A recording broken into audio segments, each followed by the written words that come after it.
서로 모른다고 말해온 민주당 이재명 대표와 김성태 쌍방울 전 회장의 접점이 하나둘 확인되고 있습니다. 김 전 회장에게 돈을 받고 이 대표를 변호했다는 의혹을 받는 변호사가 술자리에서 두 사람의 전화 통화를 연결해줬다는 진술과 정황이 나왔습니다. 민주당이 다음 달 안으로 이상민 행정안전부 장관에 대한 탄핵소추안을 발의하기로 내부 결론을 내린 것으로 파악됐습니다. 작성 중인 탄핵소추안을 입수해보니 이태원 참사에 대한 책임 소재와 경찰국 설치 문제 등이 탄핵 사유로 적시된 걸로 확인됐습니다. 경북 구미시가 박정희 전 대통령 추모시설을 짓겠다는 계획을 밝혔습니다. 지금까지 1,000억 원 넘는 돈을 들여 생가 인근에 여러 시설을 지었는데 또 1,000억 원을 쓰겠다고 한 겁니다. 시청자 여러분, JTBC 뉴스룸을 시작합니다. 뉴스룸은 김성태 전 쌍방울 회장이 민주당 이재명 대표와 통화했던 구체적인 장소와 시기를 보도한 바 있습니다. 당시 통화 내용에 대한 진술도 검찰이 확보했습니다. 북한과 돈을 보내기로 합의한 직후 이뤄진 통화인데 이재명 당시 경기지사가 김 회장님 고맙습니다 라고 말했다는 겁니다. 검찰은 이 대표가 대북 송금 내용을 알고 있었다는 정황으로 보고 있습니다. 일단 김성태 전 회장의 진술입니다. 박사라 기자입니다. 2019년 1월 17일 쌍방울 김성태 전 회장과 북한의 송명철 조선 아태위 부실장이 만난 중국 선양의 식당입니다. 이화영 전 경기부지사와 쌍방울 방용철 전 부회장도 함께 있습니다. 김 전 회장은 북한과 대북사업 합의서를 쓰고 축하하는 자리였다며 경기도가 부담하기로 했던 사업비 500만 달러를 쌍방울이 대신 내기로 결정했다고 진술했습니다. 바로 이때 이화영 전 부지사가 경기지사였던 민주당 이재명 대표를 바꿔줘서 통화가 이뤄졌다고 주장했습니다. 김 전 회장은 이 대표가 아이고 김 회장님 고맙습니다라고 했다며 대북 송금이 아니면 이 대표가 고맙다고 할 이유가 없다고 진술한 것으로 파악됐습니다. 함께 있었던 방용철 전 부회장도 김 전 회장이 통화에서 나라를 위한 것 아니겠느냐고 말했다며 통화 목격을 인정한 것으로 알려졌습니다. 김 전 회장은 이후 2019년 1월에 200만 달러, 4월과 11월에는 각각 300만 달러씩 모두 800만 달러를 북한에 보냈다고 진술했습니다. 이 중 11월에 300만 달러는 이재명 대표의 방북을 위한 자금이었다는 입장입니다. 특히 이화영 전 부지사가 500만 달러와 300만 달러 모두 이 대표가 알고 있다고 했다고 검찰에 진술했습니다. 그러면서 이재명 대표를 대통령으로 만들기 위해 북한에 돈을 보낸 것이라는 주장을 하고 있는 것으로 파악됐습니다. 검찰은 김 전 회장 진술의 사실관계를 확인하는 한편 이 대표와의 연결고리로 지목된 이 전 부지사에 대한 조사도 이어갈 계획입니다. JTBC 박사라입니다. 김성태 전 회장과 이재명 대표의 전화통화는 한 번이 아니었다는 진술도 검찰이 확보했습니다. 이번에도 역시 누군가 전화를 바꿔줬는데 전화를 바꿔준 사람은 이재명 대표의 선거법 위반 사건 변호인인 이태영 변호사로 보고 있습니다. 이 변호사는 변호사비를 쌍방울로부터 대신 받았다는 의혹도 받고 있습니다. 정혜성 기자입니다. 김성태 전 쌍방울 회장은 지난 2019년 12월 서울 강남의 한 유흥주점에서 술자리를 열었습니다. 쌍방울이 속옷업체 비비안을 인수한 걸 축하하는 자리였습니다. 참석 인원은 6명이었는데 이 자리엔 검찰 출신 이태영 변호사가 있었습니다. 이태영 변호사는 쌍방울 계열사가 된 비비안 임원으로 이름을 올리고 1년 후 이재명 경기도 산하기관 이사를 지냅니다. 이 대표 선거법 위반 사건 변호인으로도 활동했습니다. 특히 이 대표 변호인을 맡으면서 수임료 20억 원을 쌍방울 전환사채로 받았다는 의혹을 받는 인물입니다. 검찰은 이런 이태영 변호사가 비비안 인수 축하 술자리에서 이 대표에게 전화를 걸었고 김 전 회장을 바꿔줬다는 진술을 확보했습니다. 한 참석자는 김 전 회장 옆자리에 이태영 변호사가 앉았고 이재명 지사와 연결해줬다며 취하지 않은 상태에서 서로 대화했다고 했습니다. 김 전 회장의 한 측근은 회장님은 자기 전화기로 외부인과 통화하지 않고 꼭 제3자 전화기로 한다고도 했습니다. 지난 2015년 주가 조작 혐의로 구속된 뒤부터 전화기를 주기적으로 바꾸는 등 흔적을 남기지 않기 위한 습관이란 겁니다. 또 검찰은 지난 2019년 5월 김 전 회장 경조사에 당시 이재명 지사 비서실장이 조문했던 사실도 확인했습니다. 두 사람의 접점이 계속 드러나고 있는 겁니다. 이태영 변호사는 술자리가 기억 안 난다며 이 지사와 통화를 연결해 줄 만한 위치가 아니었다고 해명했습니다. 이 대표 측은 질문에 답하지 않았습니다. JTBC 정혜성입니다. 이재명 대표는 대북 송금 의혹을 전면 부인했습니다. 검찰의 신작 소설이라고도 했습니다. 국민의힘은 총체적 국기문란이라고 했습니다. 이희정 기자입니다. 이재명 민주당 대표는 자신의 방북 등을 위해 북한에 800만 달러를 건넸다는 김성태 전 쌍방울 회장의 검찰 진술은 소설이라고 일축했습니다. 아마 검찰의 이제 신작 소설이 나온 것 같은데 종전의 창작 실력으로 봐서 잘 안 팔릴 겁니다. 검찰 출석 날짜에 대해선 침묵했지만 김 전 회장의 대북 송금 관련 발언에는 적극 반박한 겁니다. 민주당도 별도로 입장문을 내 북측과 대화를 진전할 수 없던 경색된 상황에서 경기도지사가 방북한다는 게 말이 되느냐고 했습니다. 하지만 국민의힘은 반국가적 이적 행위로 규정하고 대권을 위해 북한에 돈 거래를 했다면 이는 총체적 국기문란 사범이라고 공세를 폈습니다. 한동훈 법무부 장관은 전날 이 대표가 검찰 수사는 대선 패배의 대가라고 한 데 대해 대선에서 이겼으면 사건을 뭉개려고 했냐고 반박했습니다.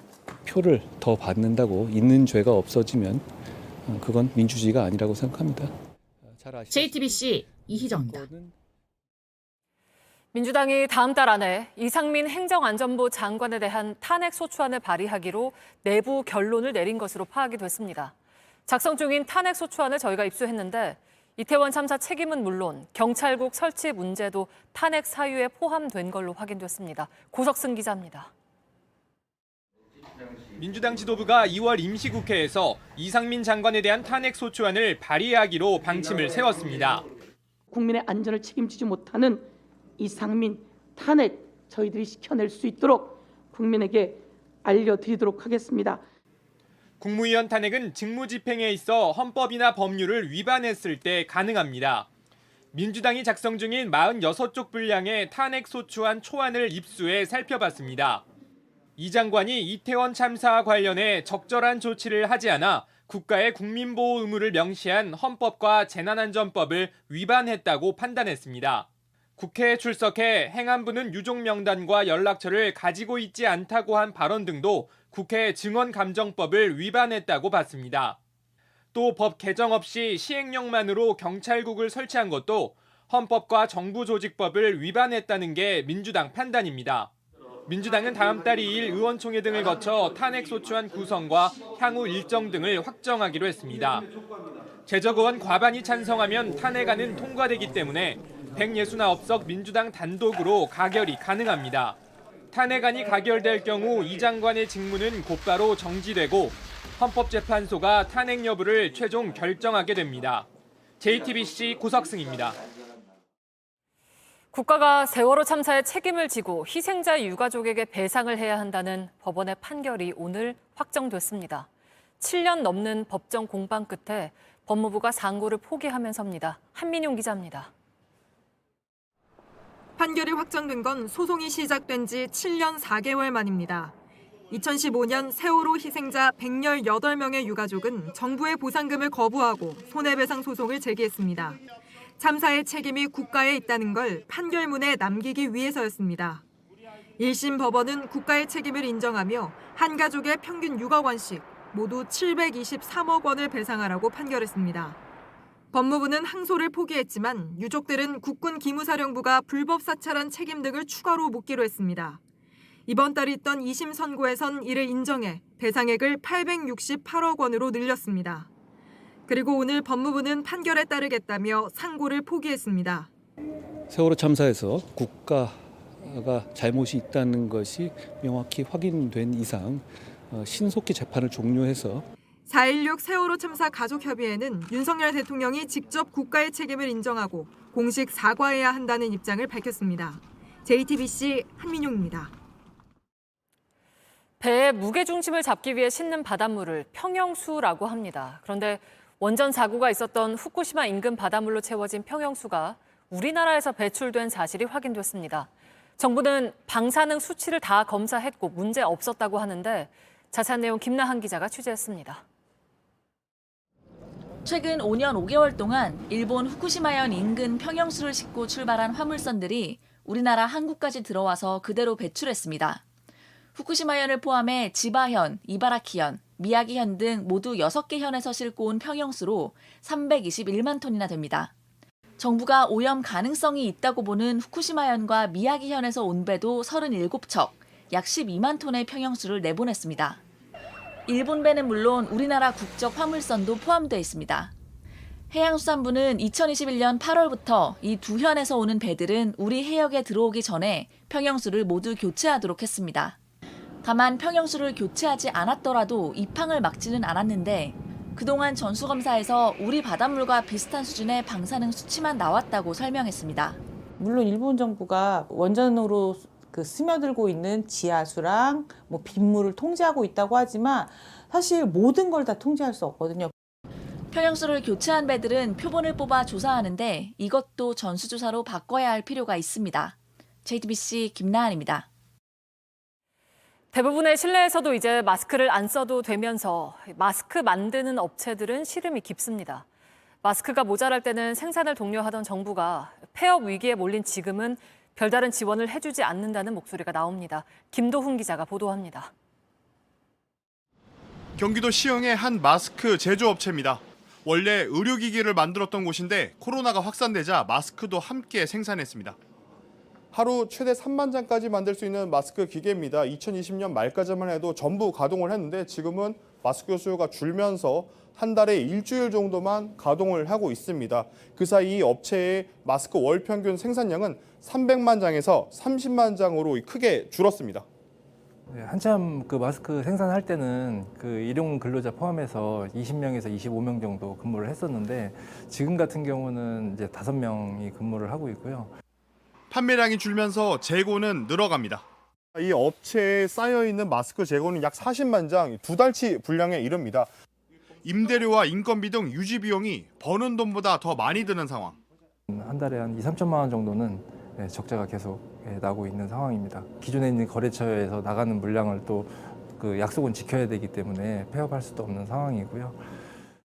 이런 곳들이 한두 곳이 아닙니다. 코로나19 이전에 130여 곳이던 마스크 제조업체는 1년 전엔 1,800여 곳까지 늘어났습니다. 하지만 현재는 480여 곳으로 1,000곳 넘는 업체가 폐업했거나 영업을 중단한 상태입니다. 일부 중견업체들은 사업을 전환하고 있지만 영세업체들은 마스크 생산 외엔 사실상 다른 수익을 창출하기 어려운 상황입니다. 이 때문에 수출의 판로를 다각화할 수 있게 정부에 지원을 요청했습니다. 해외 수출 판로 다각화를 위해서 지금 현재 유럽 시장 기준으로 돼 있는 인증 절차를 미국 FDA 기준으로 수출 인증 절차를 개선하는 것이 절실합니다. JTBC 김도훈입니다. 네, 그런가 하면 오늘도 아직은 조심스러워하면서도 마스크 없이 일상에 한 발 더 다가선 모습들을 볼 수가 있었습니다. 전보다 자유로워진 분위기는 이상화 기자가 담았습니다. 서울 명동의 한 화장품 매장.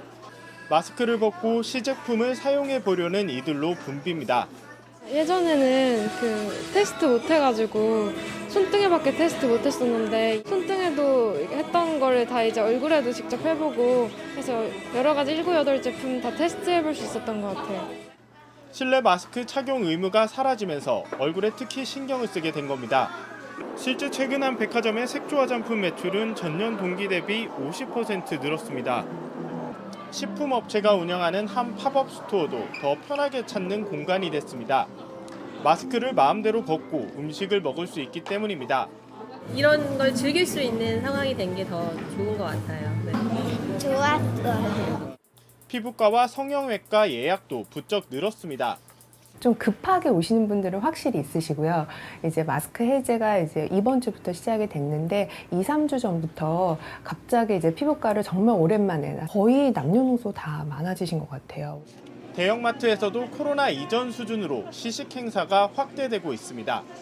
2년 만에 거추장스러웠던 마스크로부터 조금씩 해방되는 모습입니다. JTBC 이상화입니다. 나흘 전 국민의힘 당대표에 출마한 김기현 의원이 올린 사진입니다. 배구스타 김연경 선수와 가수 남진 씨가 함께 찍었습니다. 뒤에 김 의원은 꽃다발 감사하다, 응원해줘서 고맙다고 했는데 정작 두 사람은 우연히 만난 자리고 특히 두 사람 모두 꽃다발을 준비하지 않았다고 했습니다. 하혜빈 기자입니다. 지난 27일 김기현 의원은 김연경 선수, 가수 남진 씨와 함께 찍은 사진을 공개했습니다. 두 사람이 당대표에 출마한 자신을 응원하기 위해 시간을 내줬고 꽃다발도 준비했다며 감사하다고 했습니다. 꽃다발 감사하게 받고 그 자리에서 같이 응원하는 엄지척으로 사진을 찍었고 그게 제가 말씀드릴 수 있는 내용이다 하고요. 하지만 남진 씨는 JTBC의 김 의원을 처음 본 사이라며 당혹스럽다는 입장을 밝혔습니다. 지인의 소개로 우연히 만났을 뿐 김 의원을 도우려던 건 아니라는 겁니다. 김 선수 측 역시 지인 입장을 고려해 초대에 응한 거라며 꽃다발도 준비한 적이 없다고 설명했습니다. 당권주자들 사이에선 김 의원이 사실을 왜곡해 두 사람을 의도적으로 이용했다는 비판이 나왔습니다. 있어서는 안 되는 일이 사실은 일어난 겁니다. 이런 일이 한 번이라도 발생하면 그 선거는 완전히 망합니다. 윤상현 의원은 이런 식의 홍보는 당의 위신을 떨어뜨린다고 했습니다. 논란이 커지자 김 의원은 사진을 올리기 전에 자리를 만든 지인을 통해 동의를 구했다면서 안 의원을 겨냥해 조급해 보인다고 맞받았습니다. JTBC 하혜빈입니다. 민주당에서는 비이재명계 의원들 모임인 민주당의 길이 오늘 출범했습니다. 세력을 키워 이재명 체제 이후를 준비하는 것 아니냐는 분석도 나오는데요. 논란을 의식한 듯 오늘 이재명 대표는 직접 참석해 축사까지 했습니다. 최윤경 기자입니다. 비이재명계 의원 20여 명이 참여하는 모임 민주당의 길이 첫 토론회를 열고 활동을 시작했습니다. 이 대표를 포함한 당 지도부를 겨냥해 민심과 동떨어졌다는 목소리가 나왔습니다.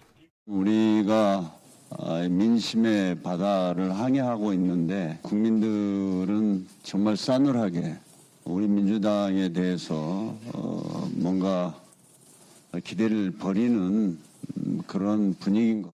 민주당이 지금 야당인데 야당답지 못한 이제 민생 행보를 하고 있다. 예를 들면 신당역 또는 SPC 이런 플랫폼 노동자들이 사고로 사망했을 때 과연 민주당이 먼저 달려갔느냐. 비공개로 전환된 뒤엔 당 지도부가 검찰 수사에 반발해 장외투쟁을 결정한 데 대한 비판도 나온 것으로 전해졌습니다. 참석자들은 개파 모임이 아니라고 했지만 최근 이 대표에 대한 검찰 수사와 무관하지 않다는 분석이 나옵니다. 내년 총선을 앞두고 이재명 체제 이후에 대한 논의를 시작한 것 아니냐는 겁니다. 실제 비명계 내부에선 이 대표를 향해 기소가 되면 대표직을 내려놔야 한다는 주장도 나옵니다. 자청에서 토론회에 참석해 축사를 한 이재명 대표는 소통을 강조했습니다. 축하하러 왔는데 모임은 아니고 이제 토론이라고 하니까 약간 좀 당황스럽긴 합니다. 당내의 다양한 목소리들을 듣는 것이 저의 역할이기도 하죠. 하지만 비명계 모임인 민주당의 길이 매주 화요일 토론회를 열기로 하면서 당내 갈등이 표면화되는 것 아니냐는 관측도 나옵니다. JTBC 최윤경입니다. 정진상 전 정무조정실장의 뇌물혐의 재판이 오늘부터 시작됐습니다. JTBC 취재 결과 유동규 전 본부장이 검찰에 비닐봉지에 현금을 넣어 정진상 전 실장에게 전달했다고 진술한 것으로 파악됐습니다. 정진상 전 실장은 재판에서 모든 혐의를 부인했습니다. 여도현 기자입니다. 구속된 정진상 전 실장이 오늘 첫 재판에 출석했습니다. 유동규 전 본부장으로부터 2억 원대의 뇌물을 받은 혐의입니다. 유 전 본부장은 검찰 조사에서 비닐봉지 2장을 겹쳐 현금 묶음 3천만 원을 넣고 그 위에 과자를 덮어 안 보이게 한 뒤 정 전 실장에게 전달했다고 진술했습니다. 또 정 전 실장의 성남시청 사무실로 찾아가 책상 서랍에 현금 1,000만 원이 든 돈봉투를 넣어줬다며 정 전 실장도 이를 지켜보고 있었다고도 했습니다. 건네받은 현금이 남욱 변호사 등 대장동 민간업자들의 돈이란 걸 정 전 실장도 알고 있었다고도 진술했습니다. 하지만 정 전 실장은 오늘 재판에서 모든 혐의를 부인했습니다. 정 전 실장 측은 검찰이 유 전 본부장 진술에만 의존하고 있다며 유 전 본부장의 진술이 어떻게 변해왔는지 검토가 필요하다고 했습니다. 함께 재판에 출석한 유 전 본부장 측은 정 전 실장에게 뇌물을 건넨 혐의를 모두 인정했습니다. JTBC 여도현입니다. 경북 구미시에는 박정희 전 대통령 관련 시설이 많습니다. 역사자료관부터 공원까지 1,200억 원 넘는 예산이 들어갔는데요. 그런데 구미시가 추모시설을 또 짓겠다고 밝혀 논란입니다. 문제는 돈이죠. 1,000억 원 정도가 듭니다. 윤두열 기자입니다. 박정희 전 대통령이 태어난 경북 구미시 상무동입니다. 생가 주변으로 공원과 관련 시설들이 들어서 있습니다.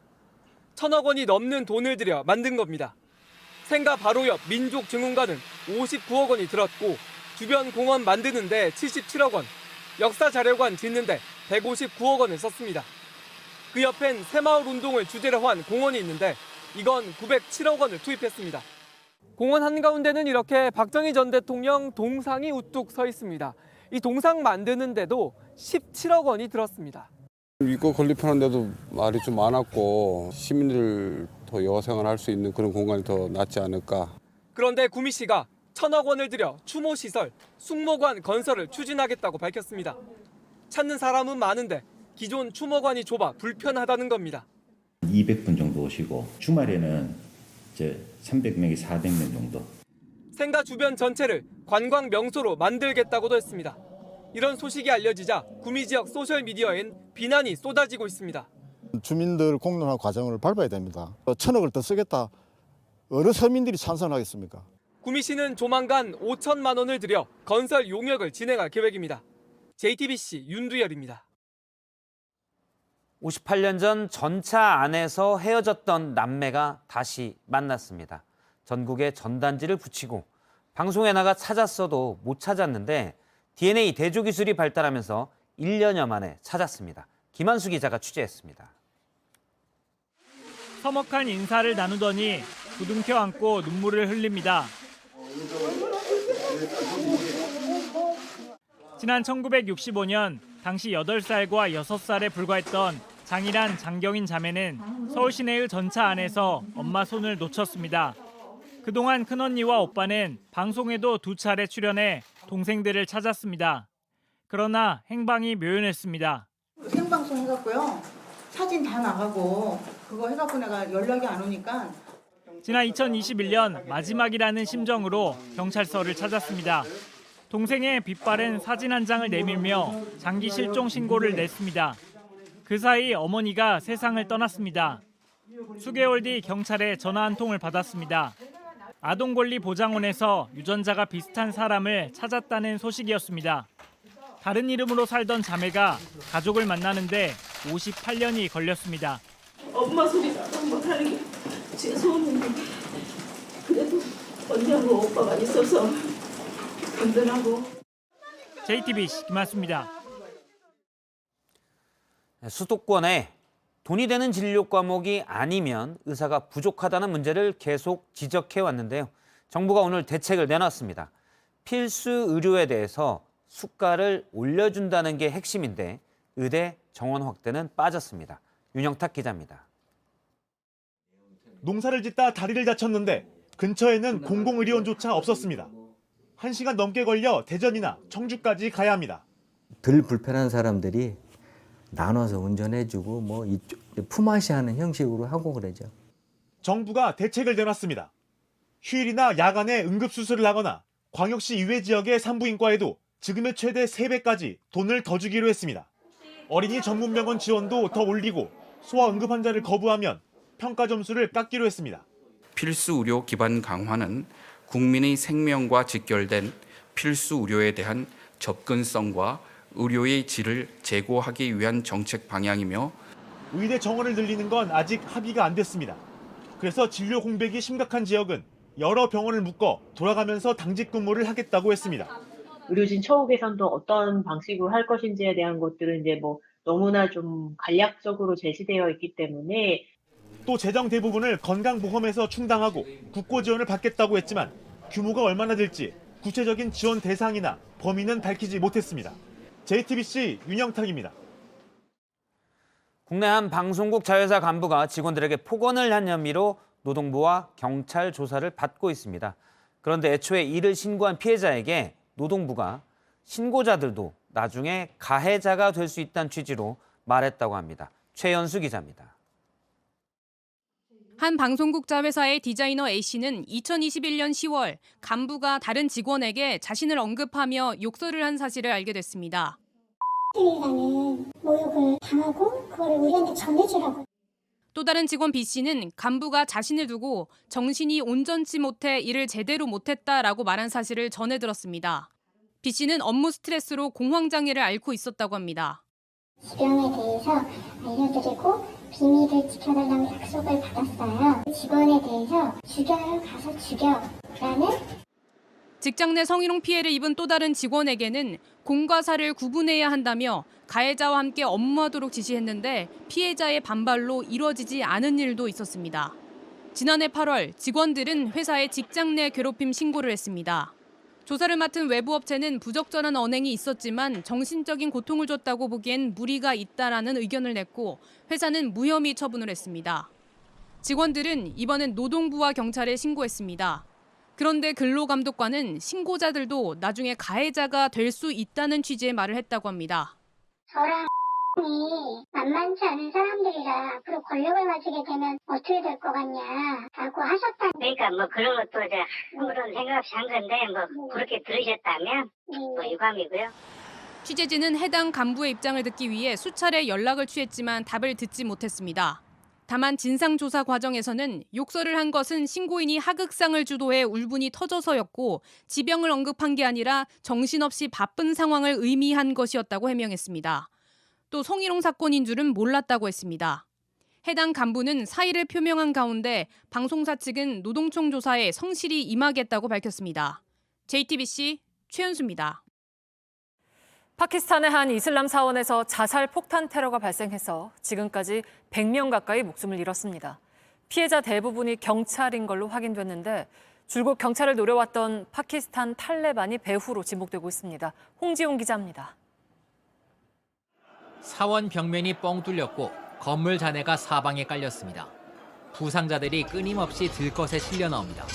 현지 시간으로 어제 파키스탄 북부의 한 이슬람 사원에서 자살 폭탄 테러가 일어났습니다. 수백 명이 기도를 하고 있었는데 대부분 경찰이었습니다. 지금까지 최소 87명이 숨졌고 150명 넘게 다쳤는데 사상자는 계속 늘고 있습니다.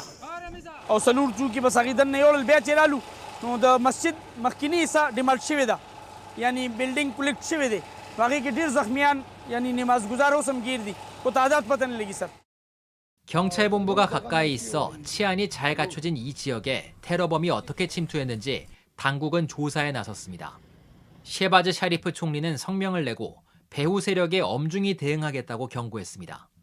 테러 직후 소셜미디어를 통해 배후를 자처한 파키스탄 탈레반은 몇 시간 뒤 배후가 아니라며 입장을 번복했습니다. 정부 전복을 목표로 내세운 파키스탄 탈레반은 지난해 11월 휴전 중단을 선언한 뒤 줄곧 경찰을 노린 테러를 벌여왔습니다. JTBC 홍지용입니다. 지금 미국에선 경찰의 폭력적인 진압을 비판하는 시위가 전역으로 번지고 있습니다. 경찰의 과잉 대응으로 시민이 목숨을 잃은 또 다른 사례도 다시 주목받고 있습니다. 로스앤젤레스에서 홍희정 특파원입니다. 한 20대 남성이 겁에 질린 표정으로 경찰과 마주합니다. 정신질환이 있는 이 남성은 뭔가에 쫓기고 있다며 경찰의 도움을 요청했는데 차에서 내리길 거부하자 1시간 넘게 실랑이가 이어진 겁니다. 경찰은 남성을 꺼내기 위해 창문을 부순 뒤 테이저건을 쏘아댑니다. 겁에 질린 남성이 칼을 꺼내 들자 총을 발포합니다. 남성은 그 자리에서 숨졌습니다. And terrorized him, and then he murdered him. It's inexcusable. We've got to be held accountable. 빵집에서 소란이 일어났다는 신고를 받고 출동한 경찰 2명이 노숙자를 협박한 뒤 인근 숲으로 데려가 피투성이가 될 때까지 구타한 사건도 뒤늦게 알려졌습니다. 검찰은 당시 노숙인이 범죄를 저지르지 않았다고 보고 무장 납치 및 폭행 등 혐의로 해당 경찰들을 기소했습니다. 미국 사회에서 경찰 개혁을 요구하는 목소리는 갈수록 커지고 있습니다. AFP 통신에 따르면 지난해 경찰 폭력으로 숨진 사람은 1,186명입니다. 10년 내 최고 수준입니다. 로스앤젤레스에서 JTBC 홍희정입니다. 중국의 일부 농촌 지역에서는 결혼식 날 신랑 신부를 때리거나 괴롭히는 악습이 남아 있습니다. 해묵은 문제인데 최근 또다시 결혼식 폭행 영상이 퍼지면서 자성의 목소리가 이어지고 있습니다. 베이징 박성훈 특파원입니다. 예복을 입은 신부를 땅에 쓰러뜨립니다. 그 위를 신랑 친구들이 올라가 짓누릅니다. 신부가 화를 내며 달아나 보지만 이내 다시 끌려옵니다. 흰색 스프레이를 머리에 뿌려대 얼굴조차 알아볼 수 없는 상황. 하객들은 웃으며 강제로 머리까지 조아리게 합니다. 최근 중국의 한 농촌에서 벌어진 결혼식 장면이 공개됐습니다. 조회수가 3억 뷰에 육박했고 잘못된 관행을 비난하는 목소리는 커지고 있습니다. 이런 일은 처음이 아닙니다. 신랑에게 각종 오물을 투척하고 몽둥이로 두드려 패고 신부를 돌려가며 괴롭히는 장면이 결혼철마다 수십 건씩 올라옵니다. 심지어 지난해 중국 유명 드라마에도 이 같은 현실이 반영됐습니다. 결혼식 날 남성 하객들이 신부 측 들러리를 끌고 가 공개적으로 추행하는 장면이었습니다. 会对这个新人构成一种心理的恐惧，甚至是日后对新人都构成心灵上的伤害。 중국 네티즌들은 화면을 볼 때마다 분노가 치미는 악습이다. 당국은 왜 아직도 문제를 해결하지 못하냐고 성토했습니다. 베이징에서 JTBC 박성훈입니다.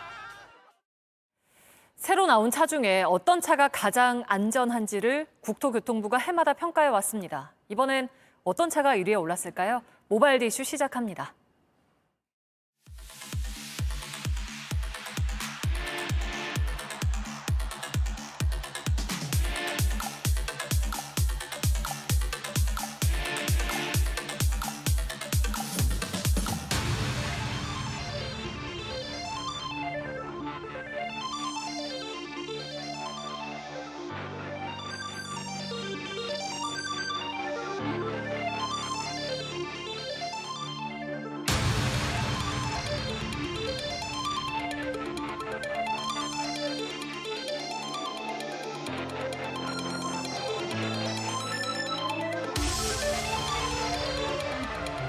전기차는 특히 충돌 시 화재나 폭발로 이어질 가능성이 높아요.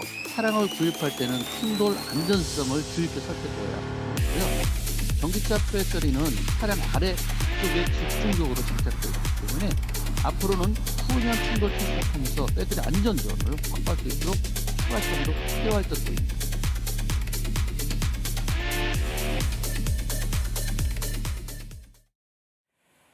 회사 돈으로 비싼 승용차를 사서 개인적으로 쓰는 경우가 적지 않았습니다. 또 탈세 논란도 끊이지 않았죠.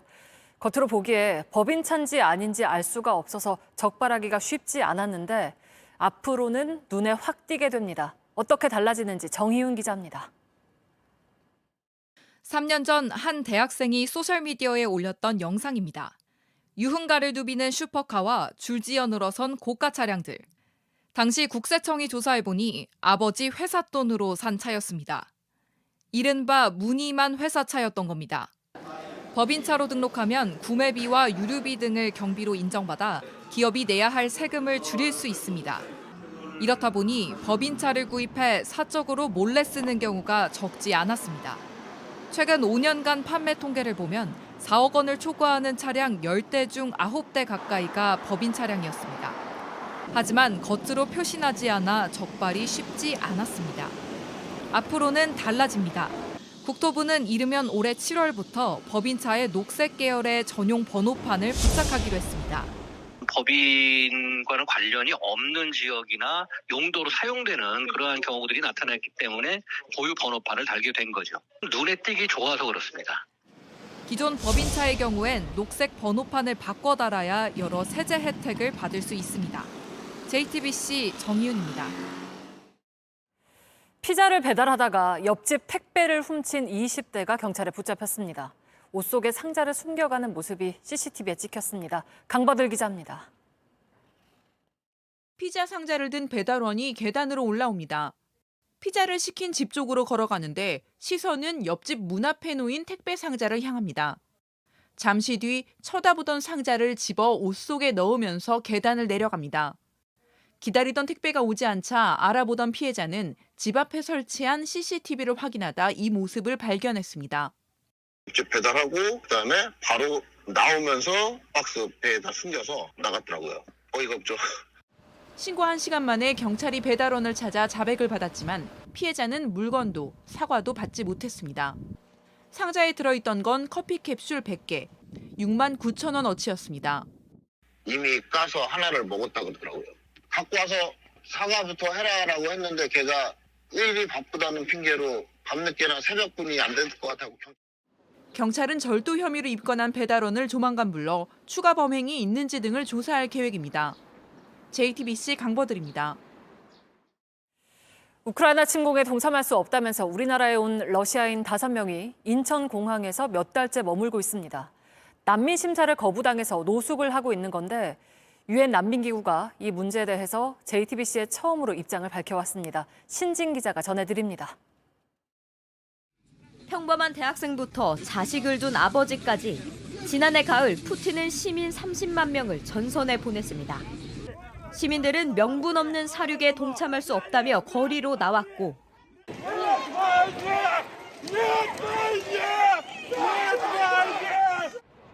수십만 명이 러시아를 떠났습니다. 한국에도 5명의 러시아인이 왔습니다. 하지만 인천국제공항 환승장에 4개월째 발이 묶여 있습니다. 법무부가 병역 기피는 난민으로 인정할 사유가 아니라며 난민 심사 자체를 거부한 겁니다. 이들은 법무부의 결정을 취소해달라는 소송을 걸었고 법원의 판단을 기다리고 있습니다. 러시아인 A씨는 취재진에게 군복무를 피하겠다는 이기적인 마음이 아니라고 호소했습니다. 동의할 수 없는 전쟁에 적극적으로 항의하는 것이라는 설명입니다. 독재자의 야망을 위해 몸바치고 싶지 않다고도 덧붙였습니다. 전문가들도 심사 자격조차 주지 않는 것은 부당하다고 지적했습니다. 불법 침략이라는 점을 고려하지 않았다는 겁니다. You can ground a refugee claim based upon the war being illegal, even if it was a legal war. If you're asked to commit or likely to be asked to commit illegal acts in the war, then. 유엔 난민기구는 JTBC에 입장문을 보내 국경에서 국제적 보호를 원하는 사람들은 그 권리를 효과적으로 행사할 수 있어야 한다고 말했습니다. 또 본국으로 강제 송환되지 않도록 보호받아야 한다고 강조했습니다. JTBC 신진입니다.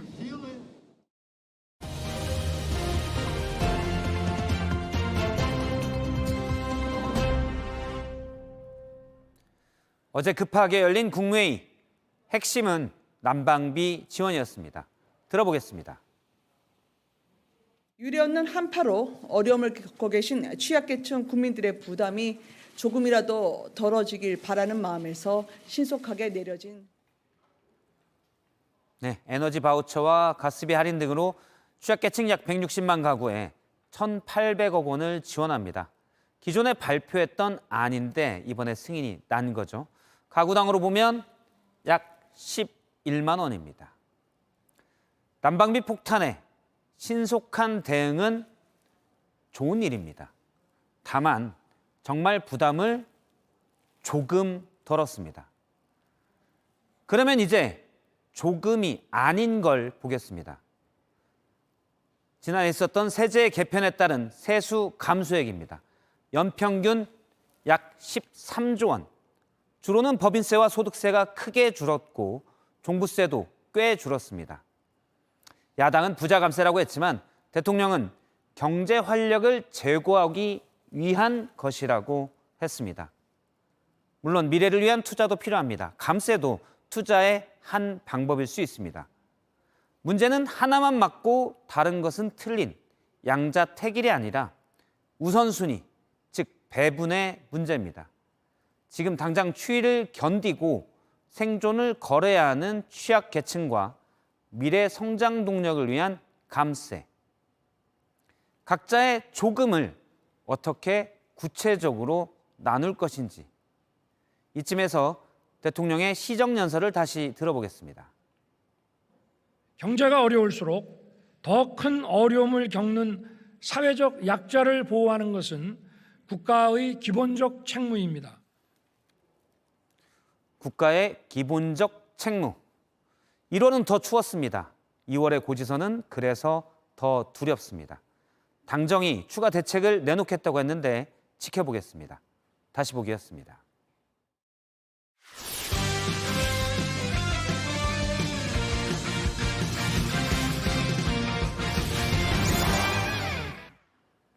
스포츠 뉴스입니다. 빅토르 안과 김선태 전 감독의 국내 복귀가 무산됐지만 빙상계엔 더 큰 파장이 일었습니다. 쇼트트랙 간판 최민정 선수가 의미심장한 입장문을 냈는데 성남시는 곧바로 아무도 뽑지 않고 이 채용을 마무리했습니다. 문상혁 기자가 취재했습니다. 오늘 새벽 최민정이 올린 입장문입니다. 경력이 가장 우수하고 역량이 뛰어난 코치가 오셔야 된다. 아래엔 성남시청 소속 쇼트트랙 선수들의 서명도 담겼습니다. 합격자 발표를 몇 시간 앞두고 호소문이 나오자 파장이 커졌습니다. 제가 기회가 생긴다면 그때 답변해 드리도록 하겠습니다. 면접을 봤던 빅토르 안과 김선태 전 감독이 최종 후보에 들지 못한 뒤여서 입장문 속에 우수한 코치가 누구냐는 해석이 따라붙었습니다. 결국 최민정은 해명을 덧붙여야 했습니다. 추가로 올린 글에서 사회적인 이슈에 지도자의 중요한 덕목이 뒷전으로 밀린 게 안타깝다고 적었습니다. 그리고 얼마 뒤 나온 성남시의 발표엔 합격자가 없었습니다. 적임자가 없다는 게 이유입니다.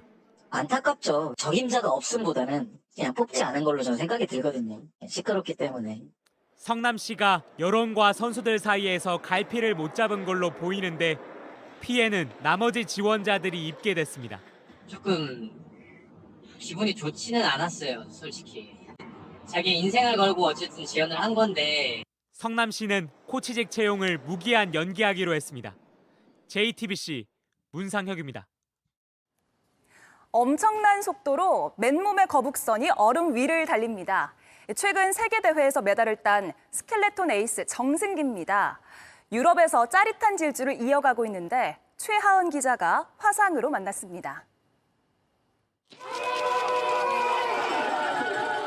힘차게 얼음을 박차고 나간 뒤 물 흐르듯 트랙을 미끄러져 내려갑니다. 최고 시속 138km로 질주한 정승기의 헬멧엔 거북선이 새겨져 있습니다. 돌격선이잖아요. 얼음에서 좀 위풍당당하게 질주하는 모습을 좀 표현하고 싶었고 합계 100분의 1초 차로 3, 4위를 뒤집자 아이처럼 방방 뛰었습니다. 우리 스켈레톤 선수가 세계선수권 메달을 딴 건 윤성빈 이후 4년 만입니다. 베이징 올림픽을 10위로 마친 뒤 정승기는 변화를 택했습니다. 안정성이 떨어지지만 긴 커브에서 더 뻗어나갈 수 있는 썰매로 바꿨습니다. 작은 루틴도 만들었습니다. 코스를 나서는 순간 이제 핸드폰에 모든 알람들을 다 끄고요. 이제 온전히 저랑 썰매랑 경기장에만 몰입을 할 수 있게.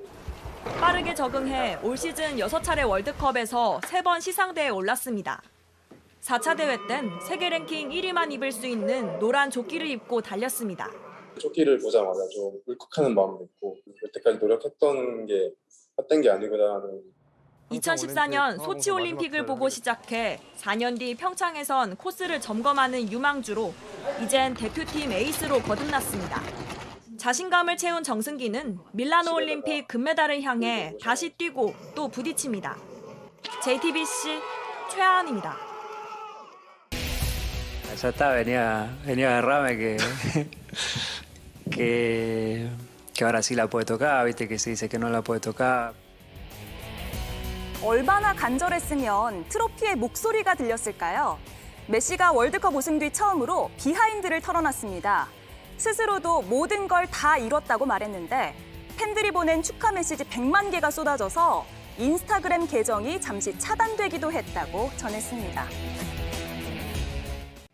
네, 이번에 기상센터 연결하겠습니다. 자, 이재승 기자, 오늘은 겨울철에 세차하는 요령을 알려준다고요?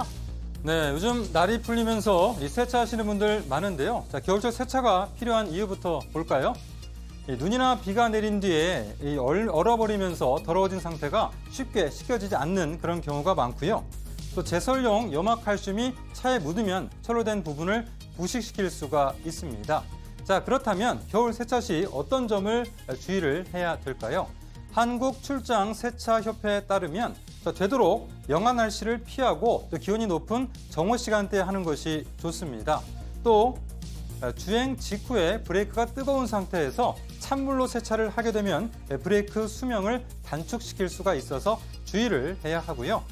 그리고 와이퍼를 세워서 세차를 한 뒤에 내릴 때는 천천히 해야 합니다. 자, 앞유리가 얼어있을 경우에 와이퍼가 내려주는 힘에 의해서 금이 갈 수 있습니다. 네, 알겠습니다. 이제 자세한 내일 날씨 전해주시죠. 네. 자, 밤사이에 이 강원도를 중심으로 빗방울이나 또 눈이 살짝 날리는 곳이 있겠지만 양은 적겠습니다. 자, 추위가 주춤한 사이 내일은 서쪽 지역 중심으로 대기가 탁하겠는데요. 자, 전국적으로 보시면 서울 등 수도권과 충청도, 전라도를 중심으로 중국발 스모우가 유입되고 국내 미세먼지가 쌓이면서 초미세먼지 농도가 높게 나타나겠습니다. 자, 반면에 동쪽 지역, 강원 동해안과 경상도에서는 대기가 매우 메말라 있어서 불이 나지 않도록 주의를 해야 합니다. 자세한 기온 보시겠습니다. 내일 아침 기온은 서울 영하 1도, 대전 1도 등 오늘보다 2도에서 7도가량 높겠습니다. 낮 기온은 서울 4도, 광주 8도, 부산 12도 등으로 오늘보다 3, 4도 낮겠습니다. 자, 주간 날씨 보시면 이번 주 내내 가끔 구름 끼거나 대체로 맑겠고 내년 이맘때 수준의 기온이 이어지겠습니다. 자, 그리고 끝으로 잠시 공지 말씀을 드리면요. 자, 입춘을 앞두고 오는 금요일에 기상센터에선 시청자가 보내주신 봄꽃 사진을 소개해 드립니다. 일찍 핀 봄꽃을 보신 분들은 직접 찰칵 사진을 찍어서 하단에 나가는 기상센터 메일 주소로 보내주시기 바랍니다. 추첨을 통해서 영화 티켓을 드리고 사연도 소개해 드립니다. 많은 참여 부탁드리겠습니다. 지금까지 기상센터였습니다. 네, 오늘 뉴스룸은 여기까지입니다. 시청해주신 여러분 고맙습니다.